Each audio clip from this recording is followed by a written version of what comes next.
As the history of the United States lengthens, and as we, the living, begin to take a closer look at the past, we can see great moments when people did something out of the ordinary, something beyond the limits of normal activity.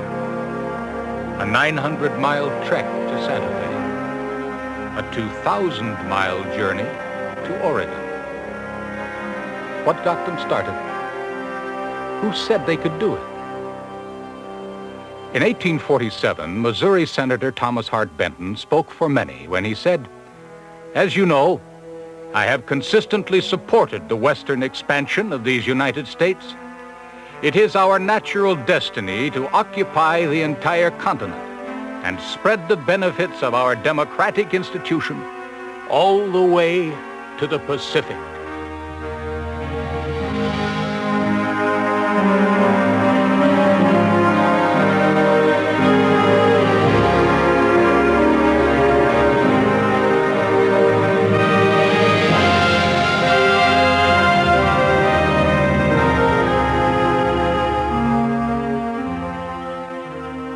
Boston, New York, Philadelphia, Baltimore, Williamsburg, Charleston, Savannah.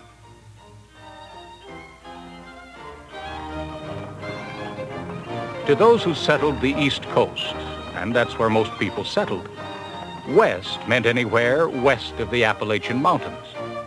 For nearly 100 years, west was sitting right at their elbow. But for most, it was imagined to be a vast wilderness, full of wild rivers, tall mountains, and inhabited by Indians. Daniel Boone didn't see it that way. He wanted more elbow room, and he wanted to see what was on the other side of the hill. In 1775, he cut a wide trail through the Appalachian Mountains, through the Cumberland Gap. The people who built the Erie Canal didn't see it that way.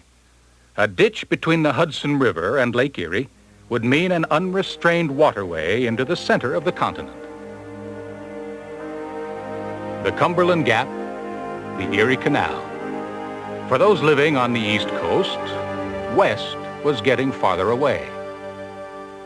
In 1803, Napoleon, Emperor of France, sold 800,000 square miles of land to the United States, the Louisiana Purchase. For $15 million for 3 cents an acre, President Thomas Jefferson had doubled the size of the United States. West was now west of the Mississippi. To find out what he had bought, Jefferson sent Meriwether Lewis and William Clark to explore it.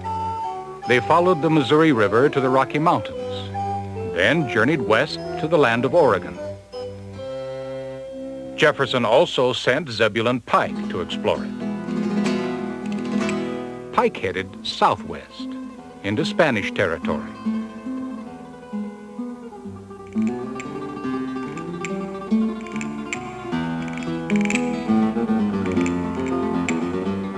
But Spain did not welcome outsiders. Pike was arrested and jailed for trespassing.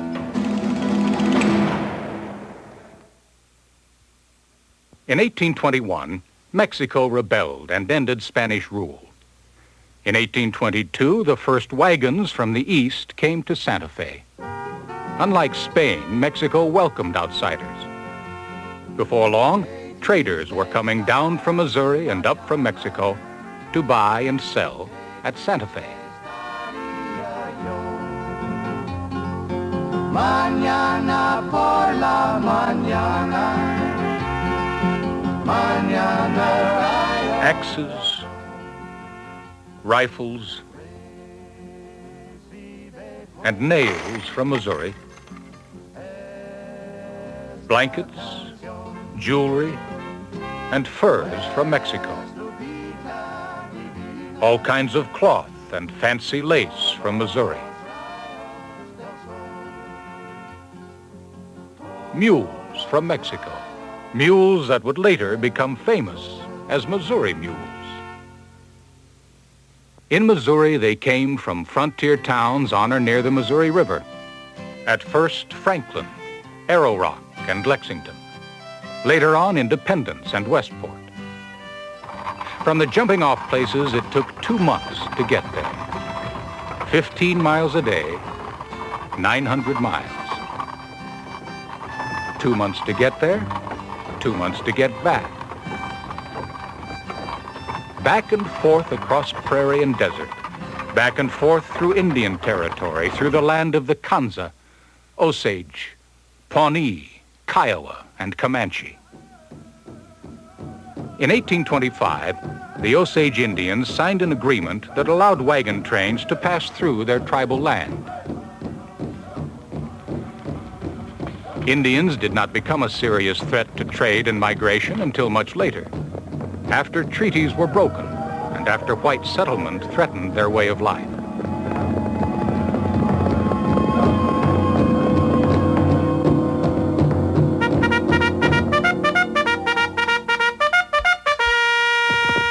During the war with Mexico, which began in 1846, the Santa Fe Trail became a military road. After the war, boundaries changed, and Santa Fe ended up on the United States side of the map. Beyond the Appalachians, beyond the Mississippi, west had now reached the Rocky Mountains.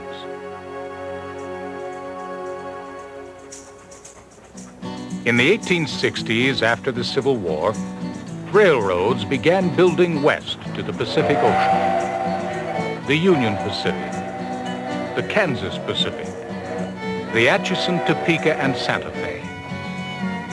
In Kansas, as the tracks got longer, the Santa Fe Trail got shorter. In 1880, the Santa Fe reached Santa Fe. Wagons on dirt could not compete with trains on tracks. And so the great wagon caravans to Santa Fe rolled their way into history. The Santa Fe Trail was two-way, a trail of trade and commerce. The Oregon Trail, however, was different. It was one-way. Farmers were going to take advantage of cheap land. Missionaries were going to spread the gospel. Others were going just to get a new start in a new place. At first, the two trails shared jumping-off places. In the 1840s, Independence was the major hub. 26 blacksmith shops clanged with anvil and hammer. Animals and provisions of all kinds were available. Later on, as steamboats went farther upriver, other towns became points of departure. Weston, St. Joseph, and Council Bluffs, Iowa. For most immigrants, the first part of their journey began on a boat. Steamboats down the Ohio. Steamboats up and down the Mississippi. Up and down the Mississippi to St. Louis, the gateway to the west. From St. Louis up the Missouri to the overland trails. 2,000 miles of dirt and mud, 15 to 20 miles a day, 5 months to Oregon. Timing was critical. When the grass turned green and measured 4 inches, it was time to hit the trail.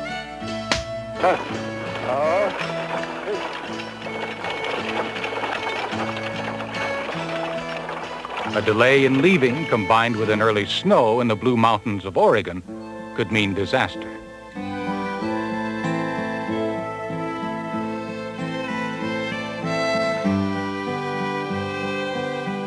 Wagons followed the trails blazed by explorers and trappers, the fabled mountain men of the West.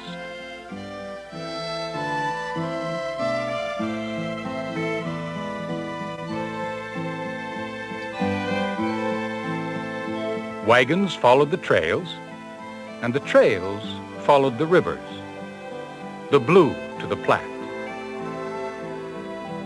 500 miles along the Platte to the Sweetwater. The Sweetwater to the Continental Divide and South Pass. This broad 20-mile saddle in the Rocky Mountains was so wide that it didn't seem like a mountain pass at all. After crossing the divide, they followed the Big Sandy to the Valley of the Green. The Valley of the Green to the Valley of the Bear. The Bear to the Snake. The Snake to the Columbia, and the Columbia to the Valley of the Willamette in Oregon. Along the way, emigrants recorded in their diaries unusual or distinctive landmarks.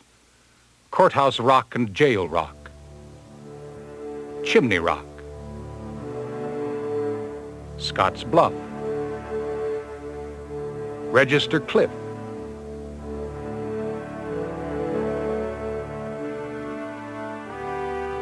Independence Rock, Devil's Gate, Split Rock, Soda Springs,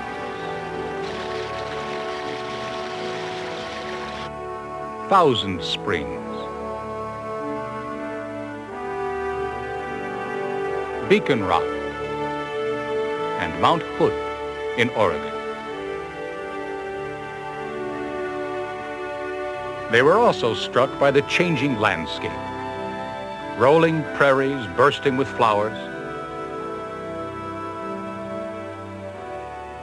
the Laramie Mountains, which anxious travelers mistook for the Rockies,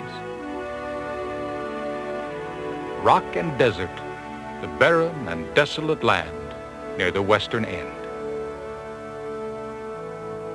The toughest going was at the western end.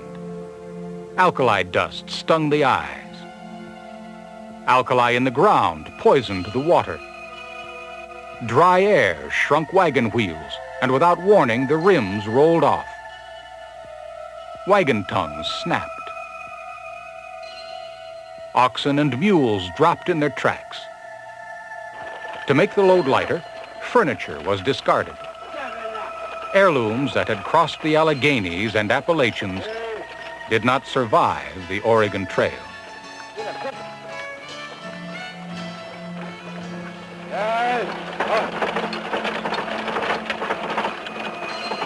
For 5 months, they had pushed and pulled wagons across rivers, through deserts, and over mountains. They endured burning sun and drenching rain, and they endured the tensions of close living quarters.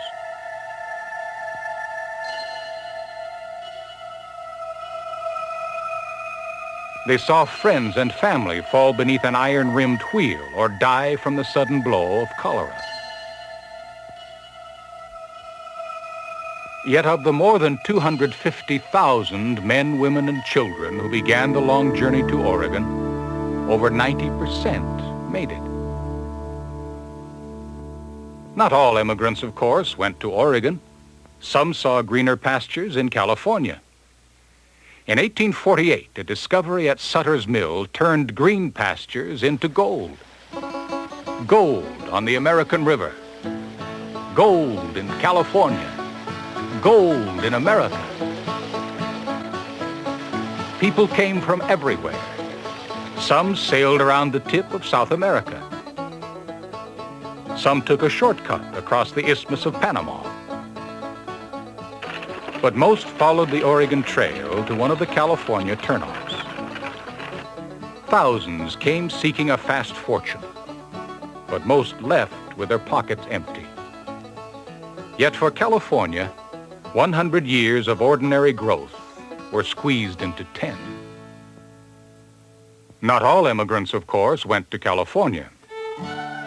Thousands of Latter-day Saints, the Mormons, traveled along the Oregon Trail to a new homeland in the valley of the Great Salt Lake. In 1847, their leader, Brigham Young, announced that this was the place, and here they stayed.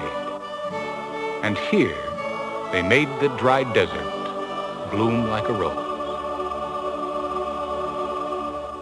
In 1869, the Central Pacific shook hands with the Union Pacific. The first transcontinental, a railroad from coast to coast. The trails were going. By the turn of the century, 4 more railroads had reached the Pacific Ocean, and the trails were gone.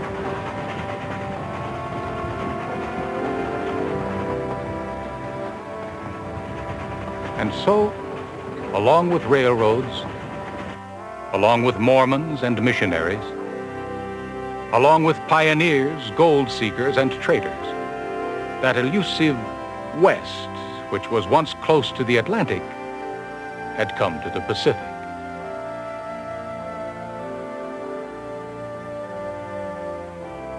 West. West. West. Step by step, mile by mile, it had crossed the continent. From sea to shining sea.